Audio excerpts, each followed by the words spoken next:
పురుషుడికి సమస్తమైనటువంటి శాంతి ఎక్కడి నుంచి వస్తుంది?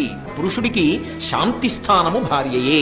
కారణం ఏమిటి? తల్లిలా ఓదారుస్తుంది. తో గౌరవింపబడిన వాడు ఒకనాడు మాట పడ్డాడు అనుకోండి, ఆయన తప్పు లేకుండా ఓదార్చేది ఎవరు అంటే ఆమె కన్న తల్లిలా ఓదారుస్తుంది. ఎందుకు బెంగపెట్టుకుంటారు? మీరు నమ్ముకున్న దైవం లేడు, మిమ్మల్ని కాపాడు, ఎందుకు అలా బాధపడతారు అని ఓదారుస్తుంది. ఆయన వచ్చేటప్పటికి ప్రేమగా వండి పెట్టేది ఆవిడే. ఆయన బడలిపోతే కోప్పడేది కూడా ఆవిడే. మీరు గమనించారో లేదో, కోప్పడుతుంది, విసుక్కుంటుంది. ఎందుకో తెలుసా? ఆమె విసుగు ఆయన పక్కన లేడని కాదు, ఆమె కోపం ఆయన ఇంటి పట్టున లేడని కాదు, ఆమె బాధ ఏమిటంటే ఇంత బడలిపోతున్నాడే, ఎంత నీరసపడిపోతాడో ఆయన, ఎంత అలిసిపోతున్నాడు. ఆమె లేనినాడా ఇంటికి విలువే ఉందండి. ఎక్కడ పిల్ల?